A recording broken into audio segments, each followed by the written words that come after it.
أعوذ بالله من الشيطان الرجيم بسم الله الرحمن الرحيم صلى الله عليك يا مولاي يا رسول الله وعلى آل بيتك المظلومين صلى الله عليك يا مولاي يا أبا عبد الله يا رحمة الله الواسعة ويا باب نجاة الأمة غريب كربلاء ما خاب من توسل بكم وأمنا من لجأ إليكم طبتم وطابت الأرض التي فيها دفنتم يا ليتنا كنا معكم سادتي فنفوز والله فوزا عظيما. Pour commencer cette lecture, commençons par As-salat ala Muhammadin wa ali Muhammad. Allahumma salli ala Muhammadin wa ali Muhammad wa ajil farajahum. On a parlé dans les discours précédents sur les croyances, sur les foi, sur la foi, pardon. On a parlé sur l'existence du Créateur, Allah Azza wa Jal. Et maintenant, nous en sommes toujours dans le même sujet où on va parler des types de croyants dont le Coran en parle. Le premier type de croyants, ce sont les athées. Ça, c'est premièrement. Ce type de personnes, ils ne vont jamais être capables de prouver l'inexistence d'Allah Azza wa Jal. Ça, on le sait, c'est un fait, c'est conclu. Le deuxième type de personnes, ce sont les sceptiques ou encore les incroyants ou les incertains. C'est des personnes matérialistes qui se tiennent uniquement à la vie dans laquelle nous vivons aujourd'hui. Ils disent que nous sommes nés, nous allons vivre cette vie et quand on meurt, point final, il n'y a plus rien. Ce sont les incertains ou encore les sceptiques. Allah Azza wa Jal en fait référence dans le Saint-Coran. Que dit-il? Dans Surat Al-Jathiyah, verset 24, Bismillah ar-Rahman ar-Rahim, il n'y a pour nous, je recommence, au début du verset, ils disent, il n'y a pour nous que notre vie présente, nous vivons et nous mourrons ici. Seul le temps qui passe nous fait périr. Ils n'ont aucune connaissance à ce sujet. Ils ne se livrent qu'à des conjectures, conclut Allah Azza wa Jal. Donc ça, c'est le deuxième type de personnes qui ne croient pas enfin à la vie de l'au-delà après la mort. Ce sont des personnes qui ne savent pas si Allah Azza wa Jal il existe ou il n'existe pas. Enfin, le troisième type de personnes, ce sont les croyants. Et prions Allah Azza wa Jal que nous soyons parmi les croyants dont fait référence Allah Azza wa Jal dans le Saint-Coran. Ce sont des personnes alors qui ont cru de par leur raison, de par leur al-fitra salima, leur conception originelle, ils ont attesté, ils sont convaincus à 100% que oui, il y a un créateur qui nous a créés et qui a créé tout le monde, toute la vie, toute l'existence, qui nous a donné en fait l'existence. Et Allah Azza wa Jal en fait référence dans le Saint-Coran. Bismillah ar-Rahman ar-Rahim. Le premier verset, Surat Az-Zukhruf, verset 87. Si tu leur demandes qui les a créés, ils diront certainement que c'est Allah. Ils diront certainement que c'est Allah. Ce sont les paroles du Saint-Coran. Ils diront certainement que c'est Allah qui les a créés. Un autre verset qui va dans le même sens, qui souligne que les croyants ont cru en Allah Azza wa Jal et que uniquement lui leur a donné la vie et qui les a créés. Si tu leur demandes qui a créé les cieux et la terre, ils répondront certainement Allah les a créés. Donc ça c'était dans Surat Luqman, verset 25. En revanche, ceux qui nient malheureusement l'existence d'Allah Azza wa Jal, ils sont les perdants. Qu'est-ce qu'ils perdent? Ils perdent la grande foi. Ils perdent la paix interne. Autrement qu'ils perdent vraiment la vie dans l'au-delà et le jour du jugement, ils seront interrogés sur leurs actions et sur leurs choix. L'un des pires péchés qu'on peut faire, c'est nier l'existence de notre Créateur. C'est l'un des pires péchés. Donc, ces gens-là, ils vont carrément perdre cette paix interne, perdre cette sincérité, cette sécurité, et surtout où on va voir la conséquence négative de leur choix, c'est dans les épreuves. Pourquoi alors on parle de tant et tant de suicides, par exemple?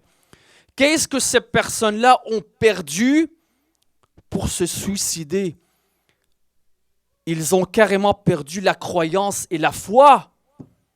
Alors ils se sont donnés au suicide. Allahu Akbar. Quel est ce désespoir tellement et tellement grand qu'ils ont eu pour perdre espoir même en le Créateur Azza wa Jal. Le Saint-Coran, il en parle aussi. 2 versets que j'ai pu tirer. En fait, des gens,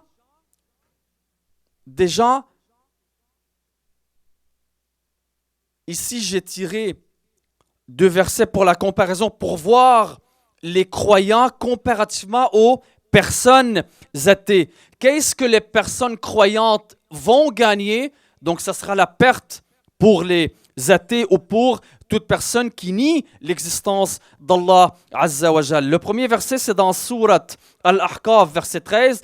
Les gens qui croient au Seigneur de l'univers comme étant leur créateur et qui s'y maintiennent ne seront ni effrayés ni affligés. Donc, c'est des personnes qui ne vont jamais se désespérer, qui ne vont jamais perdre espoir en Allah Azza wa Jal. Comme les personnes qui ne croient pas en fait en le Créateur. L'autre verset, les croyants sont ceux dont les cœurs sont sereins par le souvenir d'Allah. Le souvenir d'Allah suscite certainement la sérénité dans les cœurs. Ala bi dhikrillahi tatma'innul qulub, Surat Ar-Ra'd, verset 28. En parallèle à ça, hier, on s'est demandé une question. Est-ce que Allah Azza wa Jal nous oblige à croire en lui? Et nous avons répondu à cette question que c'est une obligation rationnelle. Par la raison et par notre sens inné, on y croit. Aujourd'hui, j'ai pu tirer certains versets coraniques en réponse à ça. Le premier verset, La ikraha fid din.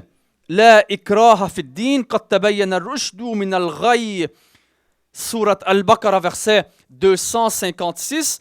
Nulle contrainte en religion, car le bon chemin s'est distingué de l'égarement. La raison te demande de choisir le bon chemin. Si tu décides de choisir l'égarement, trouve-toi une réponse à Allah Azza wa Jal le jour du jugement. C'est ça la réponse. L'autre verset, dans Surat Al-Balad, verset 10, ne l'avons-nous pas guidé aux deux voies? Allah Azza wa Jal, il t'a montré le bon chemin du mauvais chemin. Fais ton choix et assume le choix. L'autre verset, c'est dans Surat Al-Insan, verset 3. Inna hadaynahu as-sabila imma shakiran wa imma kafura. Nous l'avons guidé dans le chemin, qu'il soit reconnaissant ou ingrat.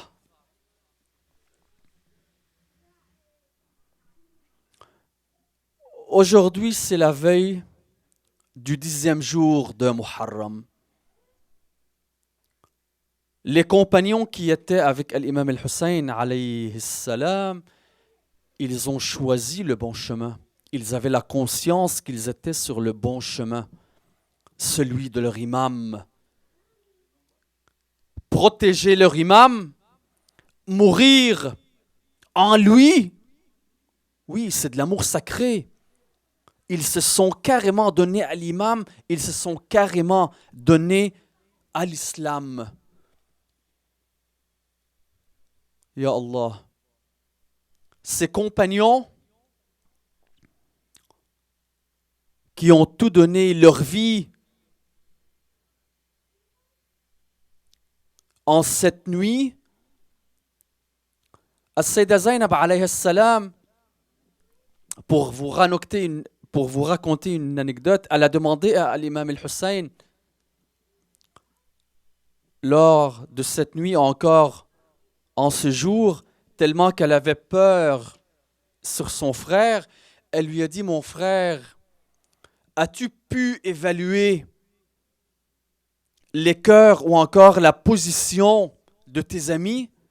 Ya Allah, qu'est-ce que l'imam al-Hussein, alayhi salam, dans un sens, il a dit, oui, je les ai évalués, et il trouve la mort aussi paisible qu'elle soit.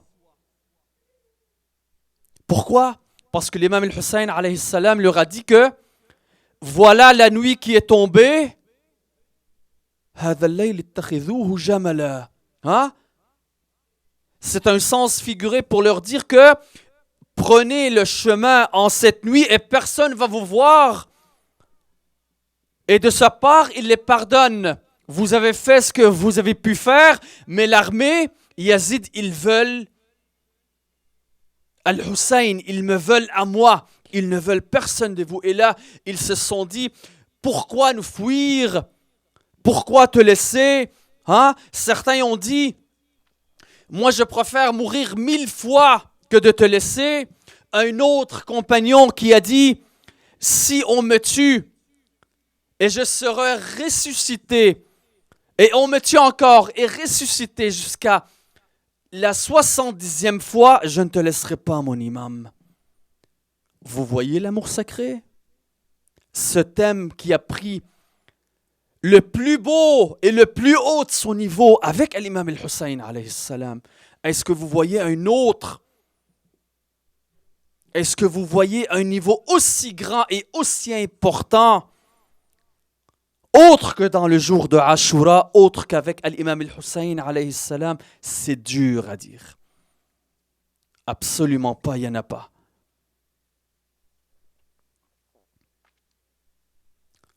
Donc les compagnons, en écoutant ceci, ils se sont rassemblés et ils se sont dit, cher As-Sayyida Zainab alayha salam, elle a peur. Allons-nous la réconforter en cette nuit pour lui dire qu'on ne va pas laisser notre imam tout seul? Et effectivement, ils ont été à la rencontre de As-Sayyida Zainab alayha salam et ils lui ont dit qu'on ne va pas laisser Al-Hussein alayhi salam. Et tous ont vu le martyr, la plus belle des morts, avec l'imam Al-Hussein alayhi salam.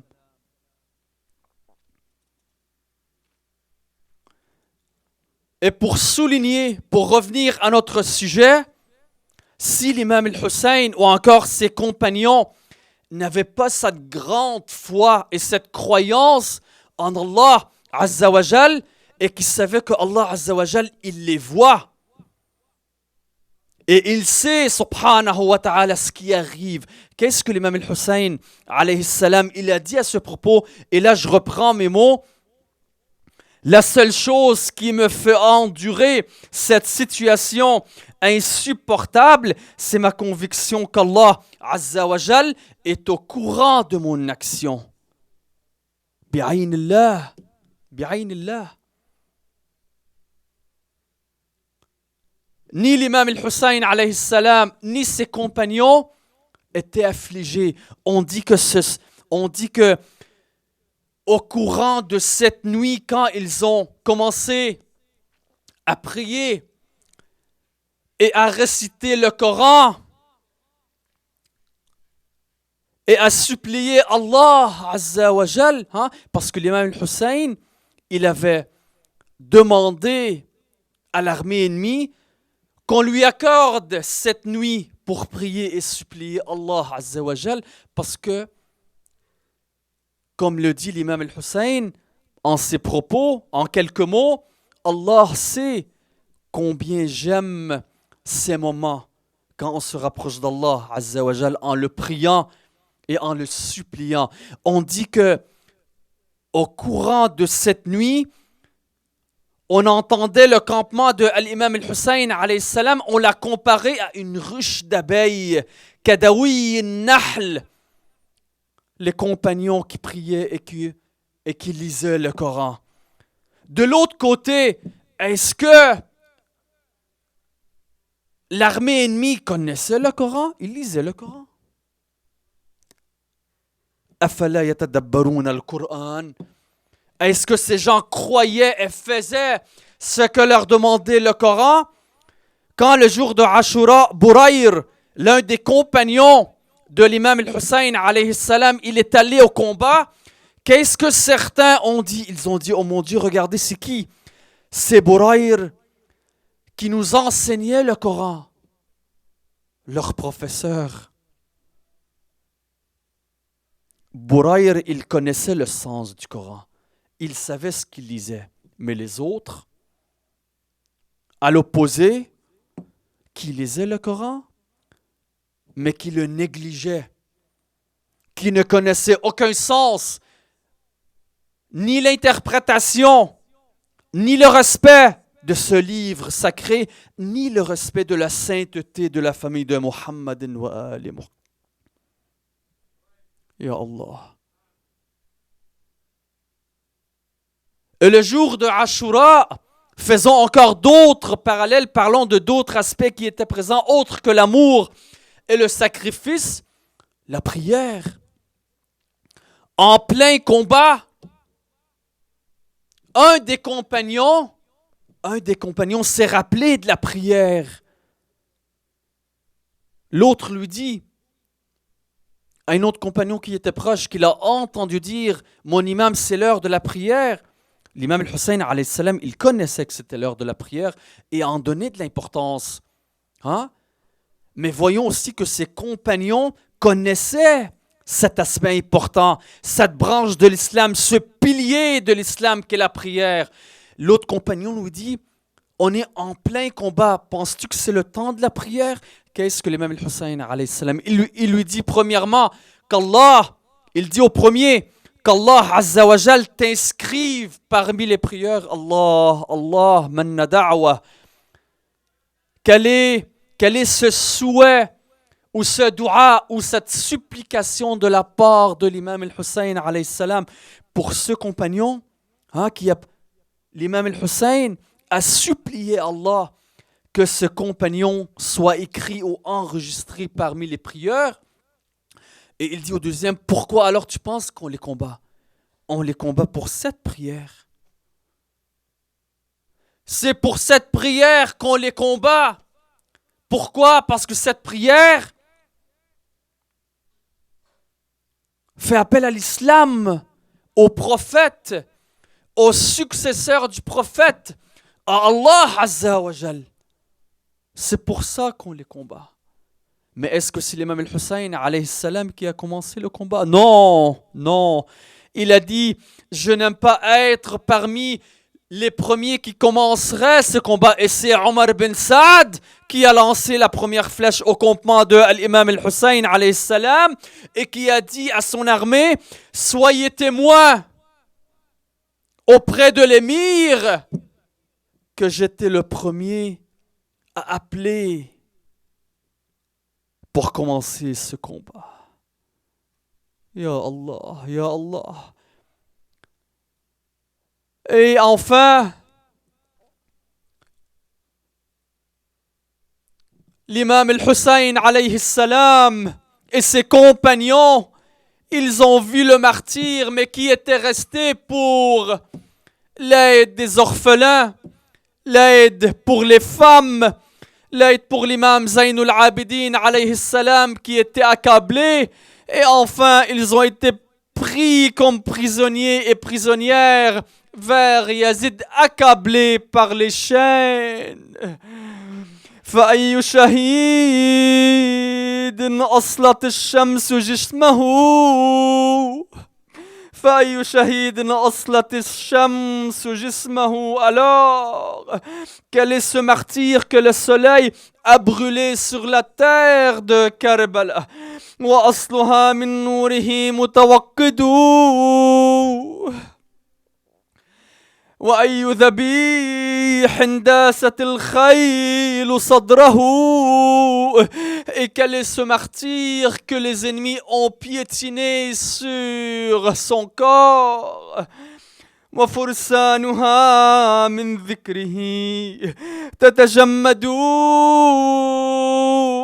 N'est-ce pas le prophète Mohammed sallallahu alayhi wa sallam qui était assassiné sur la terre de Karbala? Alam takun tadri anna ruha Muhammadin